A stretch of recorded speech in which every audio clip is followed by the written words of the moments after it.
Today's title is Praise the Lord. As promised, wait, maybe I better wait for y'all to get here because otherwise I might have to repeat myself. Okay, all right. It's 6 o'clock. It's February 18th. It's 2021. And this is Law and Disorder. And I'm your host, Ken Goldberg. Hi, Lisa. Nice to see you. So, I said last night I was going to work on a little, compilation of songs with I said God, I should say religious undertone. I don't know.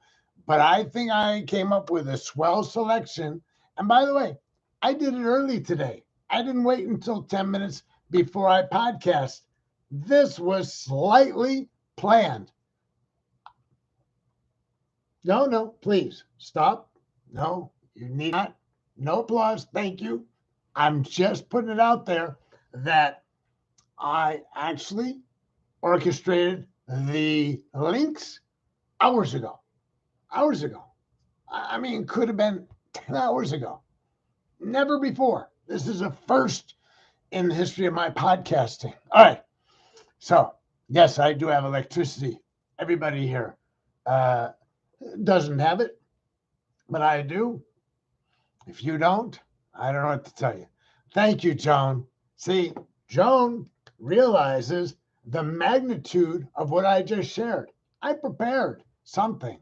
I didn't prepare a topic, but be that as it may. Today, I hope you will click the links at some point. That's the way God planned it. Incredible. The first time I heard Billy Preston play that, it blew my mind. It's the closest I ever came to religion. I was sitting at the Brown Shoe in Old Town Chicago. It was a tiny club, and I was there to see Billy Preston. And by the way, Chai Coltrane was the opening act. She blew my mind too. She's magnificent. But more on her at another time.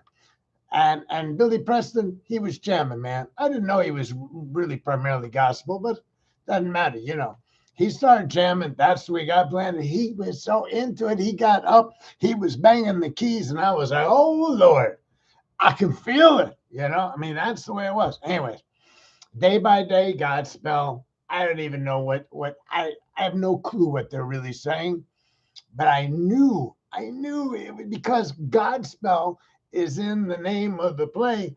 I knew that day by day had something to do with the religion. Katie Lang, hallelujah. Katie Lang, magnificent. Magnifique. And the last one was Leann Rhymes in a church somewhere. I think it was in Europe, doing Amazing Grace. I was thrilled to be a part of that, of bringing that to you. I was just thrilled to be able to just like harness that for your education and entertainment. Thank you. All right, Tony. Hi, Tony. And Mark. Hey, Mark and Ann.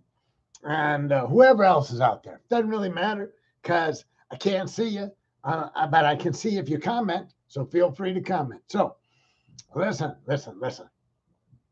I got something to talk about. I'm faking it. I don't have anything to talk about. I'm going to talk about it anyways. So I'm sitting at home, and I'm in Texas. Some of us are in Texas. I know that Mark and Ann are in Texas. I know that Joan is in Texas. It's like almost some days in Texas are just like falling through the hole. The Alice in Wonderland thing, right? It's like, and when you hit through that, there was a talking mushroom, or there was Ted Cruz acting like he's a human being, or Greg Abbott acting like he had a brain. I mean, you never know what entertainment, or I don't even want to call it entertainment. You just never know what a Texas politician will say in this theater of the absurd, right? I had a friend write me today, Candace from Hyde Park, actually. Candace Gorman, she grew up in Hyde Park. Anyways, she said, how are you doing? I said, I'm doing fine. I wrote her back. I'm doing fine. she wrote me back, said, oh, well, if you need to get out, I understand Cancun's nice this time of year. And I said, my buddy Ted invited me, but I couldn't go. I had something more important to do. I was organizing a game of throw Greg Abbott out of his wheelchair.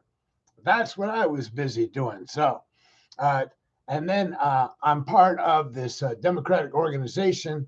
I'm on their Facebook page. I used to be more a part of it. Anyways, I just felt, people were like, look, Ted Cruz wasn't around. Ted Cruz was in Cancun. Ted Cruz did this. Ted Cruz did that.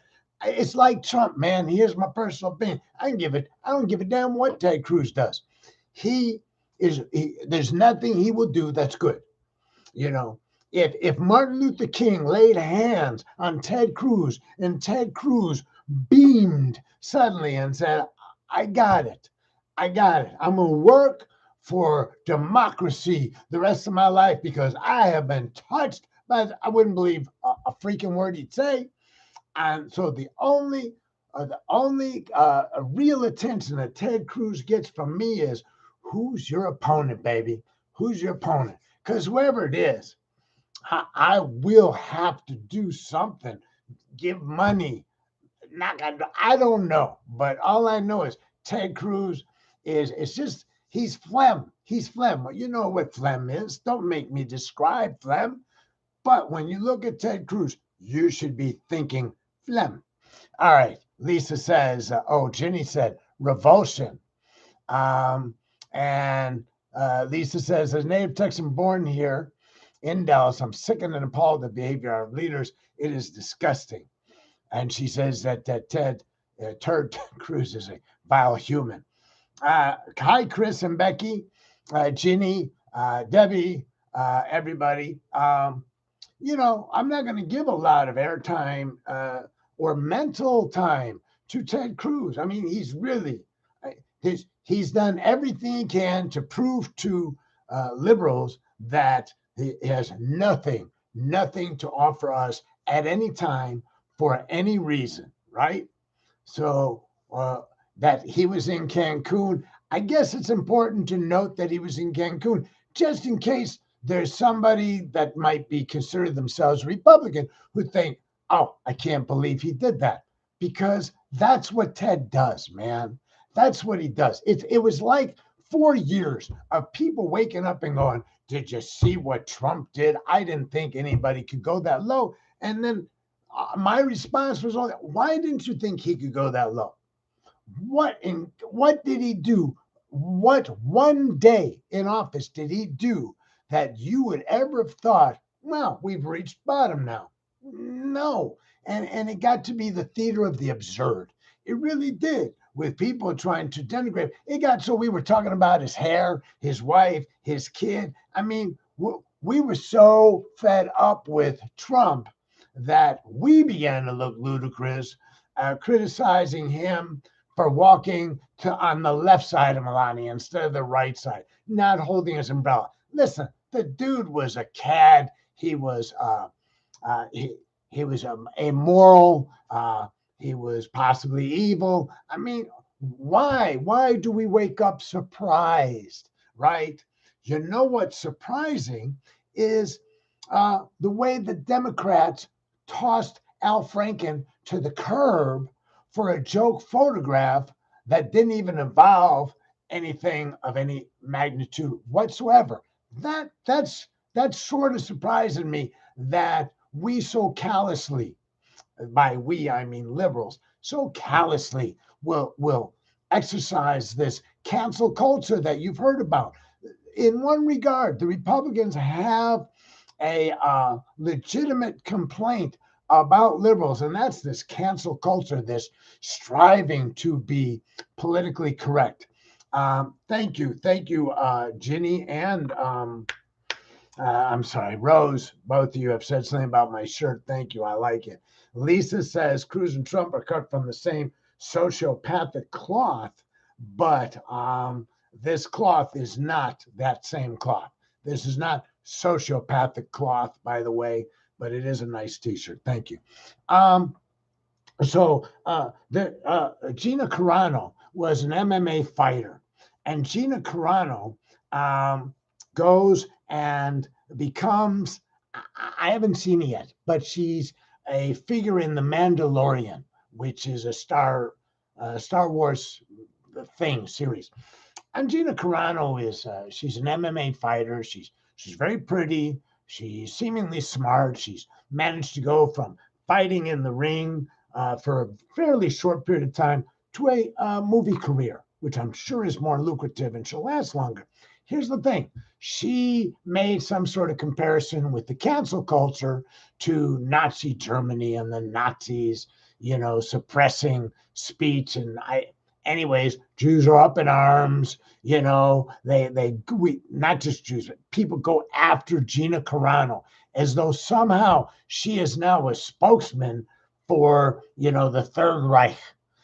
So she gets fired from The Mandalorian, and she's like a deer in the headlights. She's just looking around like, what did I do?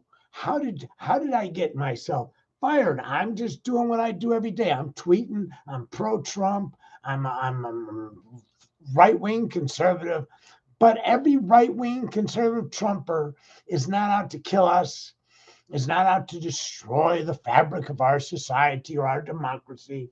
Sometimes they just have a freaking opinion, and we can tolerate their opinion better than they can tolerate our opinions.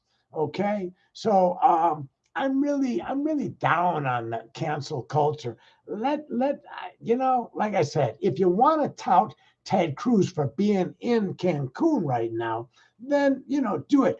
But hey, Daniel, how are you? Nice to see you. Nicholas, nice to see you. Robin.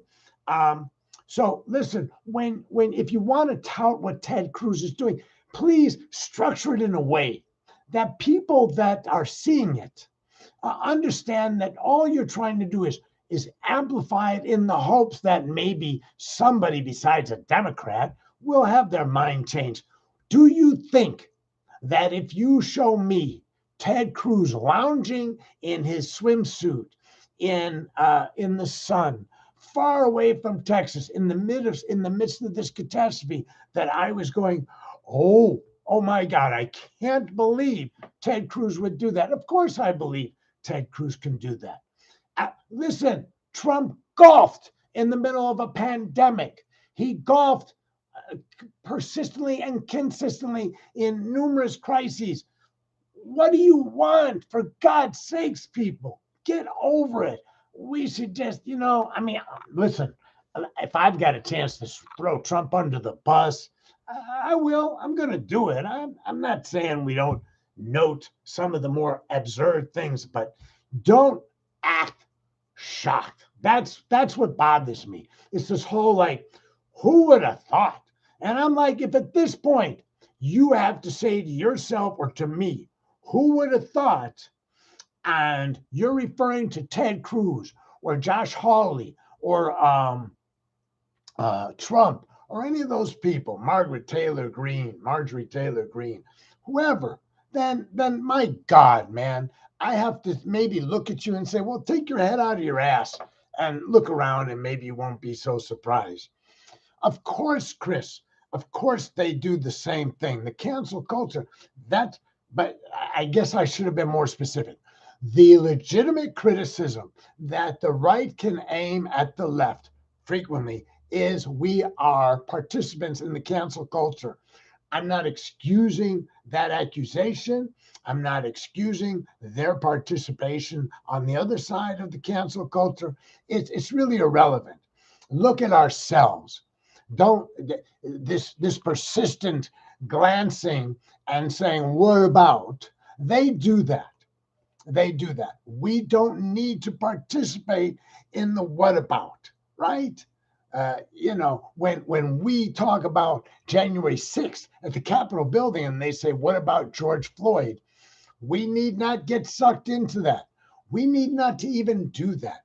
We don't need to do that. These incidents, they stand on their own, okay? We are guilty of cancel culture. It doesn't matter if the Republicans are practicing it. It's our mental health. It's our spiritual wellness that is at risk, there's nothing we're going to do that's going to modify or correct the culture of the right. Anyways, so I'm just saying, Chris, you know how I am. I'm contrarian. Um, Joan, I just thought the I'm just being a good dad thing was lame. Again, it doesn't matter, right? The guy is lame. I mean, Ted Cruz, let me be very, very specific because I've said this so many times on my podcast and on Facebook. Here's what I said. I said, if you call my wife ugly and you call my dad a murderer, and I don't do anything about it, you've already demonstrated the content of your character. Ted Cruz could have been president of the United States. I stand by this statement. All he had to do during the debate, as soon as the lights, camera were rolling and everything was going on, and he knew that Trump had made these comments about him, he could have walked up in front of the entire nation during the debate and said, point his finger at Donald Trump and said, say something again about my, insult my wife again, and been prepared to slap Trump. It's a misdemeanor, would not have precluded him from running for president of the United States, even if he'd been charged. My point is, they wanted an alpha male, and Ted Cruz landed up registering not even as a beta male, right? I mean, he's this phlegm. Phlegm doesn't have a backbone. Let's see. Ginny, I don't think it's shock. We've just gotten used to being entertained by outrage. You may be right. You may be right. Okay. Lisa, total horseshit. He got busted by Twitter posts. He's backpedaling like a mother. These kids are important, but that was a lame excuse.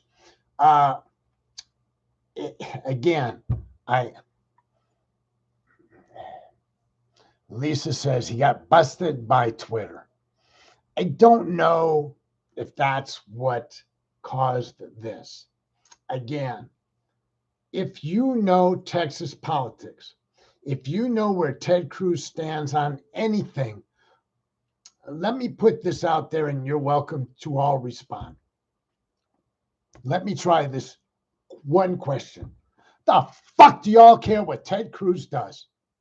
Is there anything that Ted Cruz could do that you would applaud?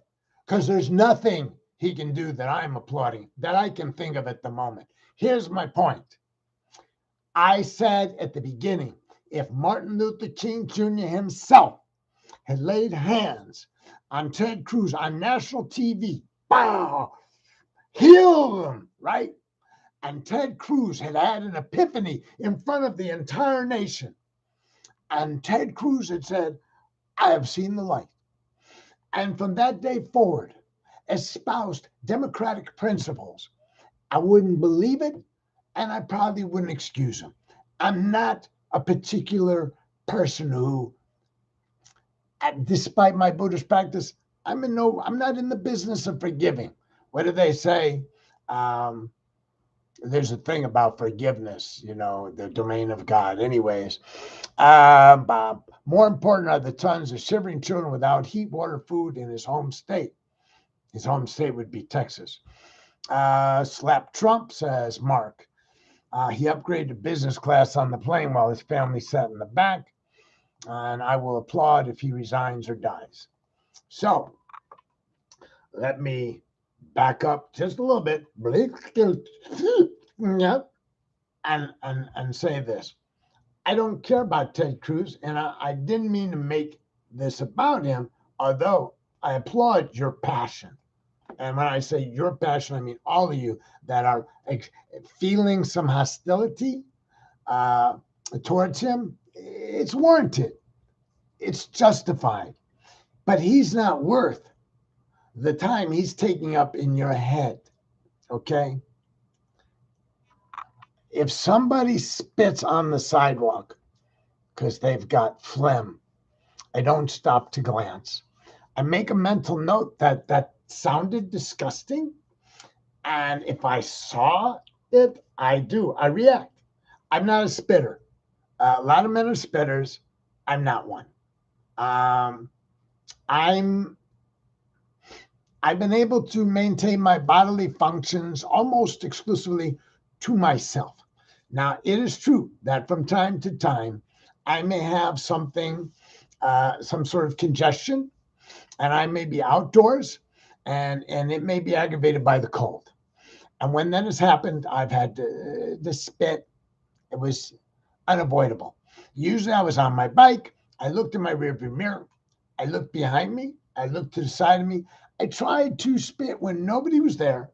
And another thing is, I try not to spit where somebody else might be walking. When I see people spit at the beach, like in Chicago, man, it makes me nuts. I'm like, do you see people run around with their bare feet here? But I digress. You get my point, don't you? Tony says it's hard for me to give these egotistical males, Ted and all his counterparts, a pass of any kind because I spent 47 years in corporate America and had to deal with multiple times in any given day. I believe they must be held accountable. And Tony, if you think for 1 second that I am not advocating accountability, that would be wrong. Like I said, when it is time for that man to run, I am going for his opponent. In fact, as I said about Trump, I will say about Cruz. I don't care if the Democrats run a pedophile against him.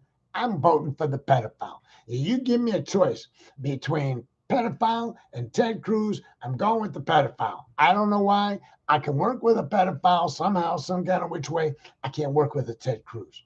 Okay? So in no way, shape, or form would I alleviate or remove any accountability that is just inherent to having a Ted Cruz live and breathe in a position of power. Okay? Spit happens, says Kathy. And Debbie says, change the subject. So I will change the subject. Maybe. You know how hard that is, Debbie. Sometimes when I get rolling, my brain doesn't know how to take a right. It keeps going to the left, almost like it's on autopilot, and it's like a GPS that's driving me someplace I don't even want to go. And then when I get to that part where I went left, the GPS wanted me to go right, and it says recalculating. I'm sort of frozen, right? So think of me as a frozen right now.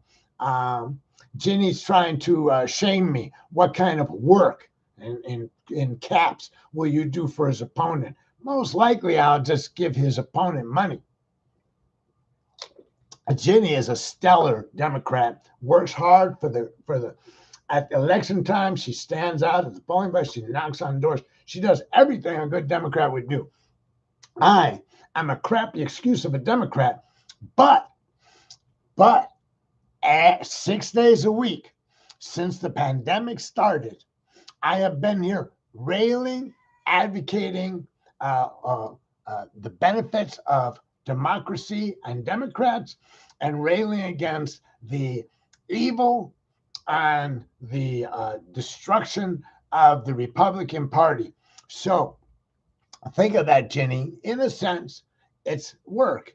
It's 45 minutes, 6 days a week, and many of those days have been consumed. Many of those minutes have been consumed with denigrating the opposition that the Democrats face repeatedly.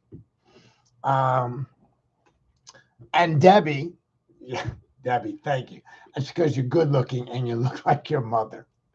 So what Debbie's referring to, if you haven't been paying attention to my post, my sister came across on her Facebook feed, old pictures of my mother, which I have posted some from time to time too. When I was with my mother before she passed, I was going through what do you call it? Her belongings, and I found some photograph books. And my mom was still okay.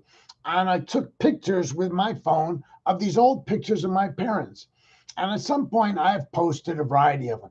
I think my mom was beautiful.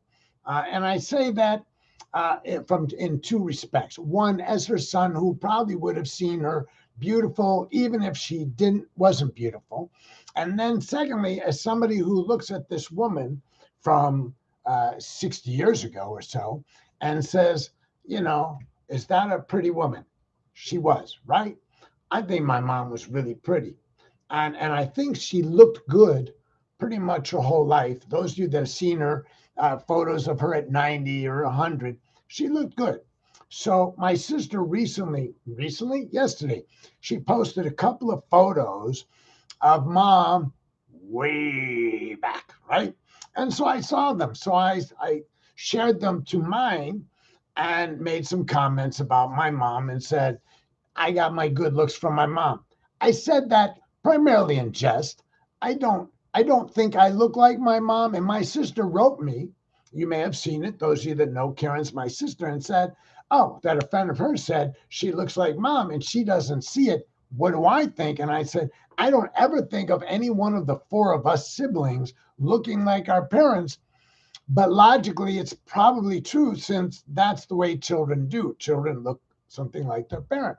So there was that going on, and and Debbie, I told her, she ultimately said, you're good looking, and I said I've been fishing for that. You know, she was really a pretty woman, and I thought, given the times when you see pictures from her time, I think she really stuck out really nice, and the clothing. I don't know, but anyways, I really dug this picture of my mother, probably about, I'm guessing 30 years old, for this, on a bicycle. I think it's a Schwinn. It's got the little headlights, got the big fenders and stuff. I don't know. I never saw my mother on a bicycle. When I was born, she would have been about 39 years old. Okay. She wasn't bicycling. Never saw her on a bike. Never saw my dad on a bike. But I saw her in this photo on the bike, and I was like, you know, yeah, that's cool, man. And then uh, later today, a little bit before I came here, I actually wrote an homage to my mother, and it was kind of strange because it's not an anniversary. She passed away in August. Her birthday's in September. There was no particular reason. It was the stimulation of seeing my mom's photos, and then what happened was I was watching this movie Stage Door, which is on the Turner movie channel, and I was reminded that this was one of the few things my mom and I would do together in her later years, because I think I've told you all before, my mom, for the last several years, she had broken her hip twice. She got around, but she had a walker. And I have a van. I've had a van for many years. So when I drove up to Chicago to visit her, we couldn't really go out and do stuff. My sisters would tell me, don't try to take mom anywhere. She can't get in and out of the van. And that was true. So what we did, we had an alternative plan. I would go, I'd usually get there in time for breakfast. I'd eat breakfast with my mom and sometimes with her pals. And then we would go for a walk, she would walk with the walker. I'd walk beside her until she got tired, and then we'd head back in. She lived in this beautiful place. I mean, the landscaping was beautiful. It warmed my heart, to see her in this environment.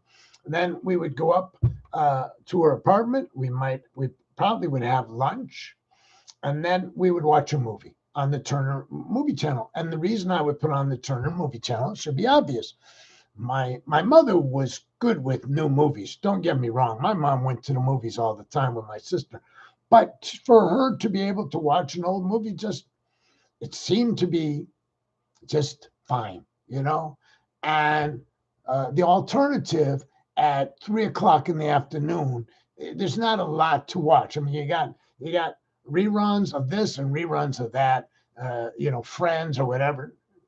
The best thing was just watch an old movie. I mean, we watched the old Billy the Kid movie together. And so I'm watching Stage Door, and it's got all these women who are actually even older than my mom, but not by much. Katharine Hepburn, Eve Arden, Lucille Ball, and Lucille Ball and Eve Arden are not even on the marquee. They were way down the list. Okay, Ginger Rogers. So I'm watching this, And I thought, now this is one my mom would really enjoy. You know, it wasn't a violent flick. It was about a group of women trying to succeed in movies and plays, or maybe it's mostly plays, and they're living in this fraternal house or sorority type house. And it was fun. It was fun. So I was reminded again, and so I threw out a little homage to my mother a little bit later on. Anyways, my father was actually, I'd be, he was actually a handsome guy when he was young. I didn't see him as handsome later on in life. Later on in life would be about the time I was born. You know, he just looked like a. Um, I never saw him as a handsome man. He was 40 something, maybe 42 when I was born, and he just looked like a mean, hostile guy. Big. He looked big to me. I don't think he was nearly as big as I thought he was. So coming back around. So I never really had him in my mind as the guy I took after, right? That was not my thing. But when these older pictures uh, began to emerge, and I saw my dad when he was in the military, when he first was dating my mom, when they were on vacations together, when they were quite young, probably even before they had children, or before or after they'd had maybe my oldest sister and maybe the Karen. He still was a good looking guy. He was in shape. He had his hair. And I thought, okay, it wouldn't be so bad to look like that guy. But I never wanted to look like the guy that I grew up with. There was a lot of physical violence in our house. And so I didn't hold dear to uh, my dad. I do now, by the way. I have no problem loving my father through practice of metta. I've come to a place of great comfort and forgiveness. If forgiveness was even necessary, I don't know that I had to forgive him. He just was, and I just was, and it was nothing personal. You've heard me say it. He didn't beat me because I was Ken Goldberg. He beat me because I was that kid in front of him. I was his son. Who else was he going to beat? Maybe another son or a daughter. But you get my point. He wasn't going to go next door and beat kids. He probably had it in him. I mean, there was something that tortures people. Like Trump is a tortured soul, but he's not my dad. I don't have to like him. It's healthy to like my dad, to even love him despite the difficulties. I was willing in later life to have done anything I could have, had I recognized it and known it, to have relieved him from his demons. And then people like, well, why are you so mean about Trump or Cruz? I thought you're a Buddhist. I thought you practiced metta. Yeah, I do practice metta, and I try to forgive the Trumps and Cruzes every day, but I'm human, and them people ain't relatives, and I ain't got nothing for them 23 hours and 58 minutes, 58 minutes a day. I give them 2 minutes a day where I will do my best to send them metta. So, anyways, that's what started Debbie's comment. And I see now I was running my lips. Chris said, Chris said something nice about my mom. And let's see, Lisa, you favor her very much. Your mom was gorgeous. Love seeing the photos. She was beautiful. Your mom had a beautiful smile. I could see you look like her in the smile. You do have a killer smile. Wow. Okay. So now that I've read all those, I'm embarrassed. I'm embarrassed the subject came up. If I have my mom's smile, and if she had a good smile, then cool. My mom didn't smile a lot in my lifetime. She was really almost bereft of emotion. I think it had been beaten out of her by a broken family. My grandmother and grandfather split before I was born. She survived for 56 years in the house with my dad and with 4 kids. Um, I think if she was emotional at some point, I think it had been slaughtered. So, and growing up with her, we didn't have a strong emotional attachment, but she was my mom. And like I said in my homage, my mom tried to help me when I was in my most desperate straits, such as being locked up at 29th and Prairie, 21st Precinct, for those of you that lived in Chicago. Uh, I was I was held in custody there, awaiting bond, and my mom 2 times came through when I didn't have enough money to get myself out. Otherwise, I would have landed up at Cook County Jail. My mom tried she just tried to be good. She tried to hide some of my craziness or my antics from my dad when she knew that I would be beaten if he found out. So she would cover up. She would punish me. It was always a manageable punishment, but she tried not to have my dad punish me because she knew the punishment would be too severe, or I would run away again, whatever. So we did have a bond. We bonded over this kind of mutual hardship, but she was trying to alleviate my hardship, and I did nothing to alleviate hers or my own for a long time. And then, we came around in my 30s to law school, and I went to law school, and she helped me get through law school, literally helped me get through law school financially. And you know, and I still sucked as a son for for a number of years. It was only in the last several years that I even had a clue how uh, I should look at my life in relationship to my mom, and how, given what I had learned about being a son, that my dad was passed, okay, but my mom was still a living entity. I can do something. I don't have to wait for my mom to have this Hollywood epiphany where uh, what's her name, the one that believes in spirits. She was in wow, I used to know the name of the movie and used to star. Anyways, she's on her deathbed, and I believe she's, uh, oh, I can't remember anybody's name. Anyways, she's got this disease, and she's dying, and she's having this um, awakening, and she's treating her children. She's trying to make amends. I know the name of the movie, but it's not coming to me. Anyways, it's not Terms of Endearment, is it? I don't know. Maybe it was. Anyways, so I recognized that the onus was on me as the child to be the son, and for my sisters to be the brother, and on and on and on. Right? I mean, it was a snowball effect. Once you've undertaken to be a bigger, better person than you actually are, uh, Shirley McLean. Thank you, Ray Dean. Hi, Ray Dean. Um, so once I took on the this effort to be this better person, it kind of gained momentum, and all of a sudden I started feeling like I should be a better friend. I should be a better this. I should be a better that.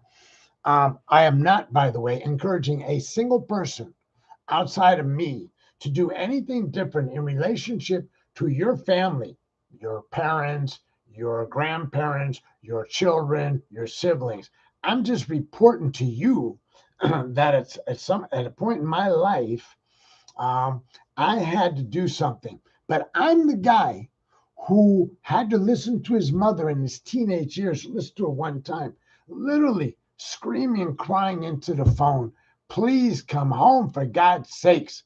I can't live like this. I can't take sleeping pills every night to sleep because I don't know what you're doing or where you're at. and I'm just like, hey, I'm sorry, and I hung up the phone. I mean, I was a, I wasn't a very, I was, yeah, yeah. So, anyways, I did what I could towards the end to be a better human being. And I'm glad I was. And so I wrote that homage simply to say that those new moments, those modified moments of being, let me qualify this. Prior to um, uh, this description I gave you of me visiting my mom in this aged community, I she was there for about 13 years. I would go to Chicago every year, at least once, usually 3 times. I would look up my friends. I would call my mom. I'd go have breakfast. I'd hang out with her till about lunch, and then I'd leave and go try to have lunch, and then go into the city and see friends, have dinner, whatever. And so I would visit with my mom for maybe 3 hours, right? I never really spent a whole day hanging out at her place because I got things to do, people to see, places to go. And what I'm telling you is that in the last several years, I realized that's bullshit. You know, uh, first off, these people that I got to see, these places I got to go, these things I got to do, were not of more paramount importance than sitting and being present with this person whom I identified as my mother, right? That was a change I could make, right? And so that's what I'm telling you is I began to just practice what I had learned sitting in meditation, that I can just be present. I don't have to, I don't even have to like it. It's not a thing of liking or not liking, right? It's just a matter of showing up, being present. I did that in her illness too, right? I don't know, by the way, that before my mom uh, was almost comatose, or she was very sick, and I would go and sit with her from I would get up in the morning and make a piece of toast and have a little juice and jump in the car, and I would go over to my mom's place and I would sit in her care center.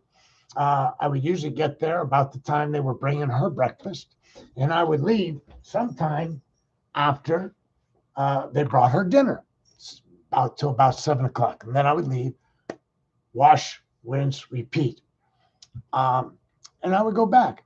This was really much more manageable for me after I had been practicing being present, meditation. It was like I'm just sitting here, man. And by the way, I'm not the person you want to call when you're sick. Well, when I'm describing to you my sitting, um, let me explain. I'm sitting with my mom day in day out, right? And if she says she needs something, I'm down. I got this, mom. Well, my niece showed up, Becky. She's my nephew's wife, so she's my niece-in-law. Anyways, she shows up. She's probably early 40s, and she's like, "Hi, Grandma," and she starts doing stuff. She starts adjusting pillows and cutting her food and stuff, and I'm watching in admiration and awe because I don't have those skills. I don't know how to anticipate like what a sick person needs. I can be present, but I'm not really helpful. I mean, I think there's some benefit to just being with people when they're sick and they're suffering. But I think as I watched this young lady being sensitive and attendant in a way that I didn't have it in me normally, it really was inspirational. That was late in my mom's life. That was like the last couple of weeks. So I can't tell you that I had a chance to demonstrate newfound skills. That would be that'd be an exaggeration. But I certainly began to try to think like my niece. Like, what can you do that's proactive for somebody who's not speaking for themselves. She didn't speak for herself. She wasn't in a coma, by the way. I mean, this was actually when she was just ill and was very uncomfortable with pneumonia. We can be, forget we, I can be a better me. And like Joan said, and she pointed out, it's cheesy, you do better when you know better. I think there's something to that. Lisa says, you inspire me to be more forgiving to those who've hurt me through this daily metta. You're welcome, Lisa. My mom did have a lot of patience, but again, she was also emotionally vacuous. So I don't know how much that was patience and how much of it was simply didn't care. So, all right, it's time to end this podcast. I want to lead you, or have you join me, I should say, in practice of loving kindness. But I want to remind you, in case you forgot, that I took the time to put in 4 links to 4 different songs that I thought were spiritually uplifting. I'm not an atheist, but I don't believe in God. I'm more of an agnostic, leaning towards probably something out there, but darn if I know what it is. Anyways, whether it's Billy Preston or Leann Rimes or Katie Lang, give them a listen. What did you have to do tonight, man? Listen, I know you could either read tonight, you can watch TV, you can listen to music, right? You ain't got nowhere to go. It's pandemic. It's cold. It's so take a moment. If you don't like the song, X out the link, move on to the other one. I'm sure your mother appreciated that you were just there. Kathy, I think you're right. I think she did appreciate it. And the story I've told, I'll wrap it up with this. I'm over time. I went to have breakfast with my mother one time, and I tell her I'm here. It was breakfast, so she came down for breakfast. Now she normally had a breakfast group, a bunch of older people. They would have breakfast together every day. You could tell. I mean, she told me about it. Plus, she'd be sitting with me. They'd be walking by and saying hi to her and saying, "Oh, Annette, that was her name. Blah blah blah blah." She said, "Yeah, I'm having breakfast with my son." So she, instead of sitting at this big table where they would sit, I would sit at a table for 2 in her building. Anyways, some people commented on how nice she looked. She had, in other words, for breakfast with me, she had put on makeup and maybe even a little thing around her neck. And, they were commenting. And she said, yeah, well, my son's here to have breakfast with me. And in that moment, I realized I would not have known that she had gussied up for me. You dig what I'm saying? I wasn't around enough to know that this was abnormal. So when she said it, it struck me in my heart. My mom had gone out of her way to look good for her son coming to breakfast, and here she was, not ashamed of me. All right. I bring my hands together before my heart. I bow my head. I close my eyes. I encourage everybody who's within earshot to do the same thing.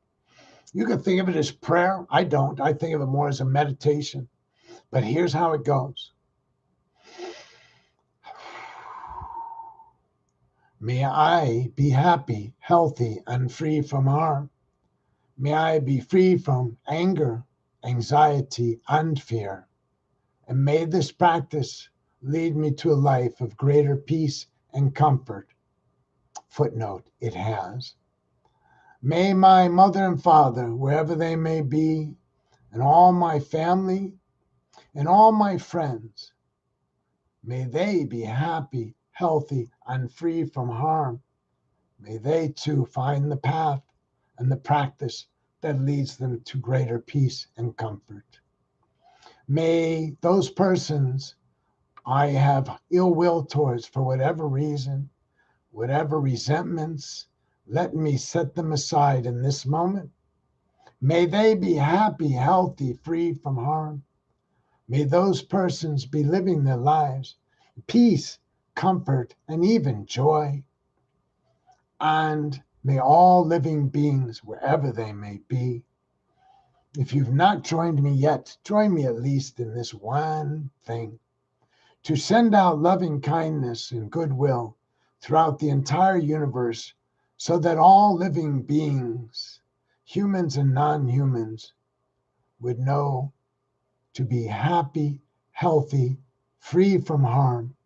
May all living beings live their lives safety, comfort, and peace. Satu, Satu, Satu.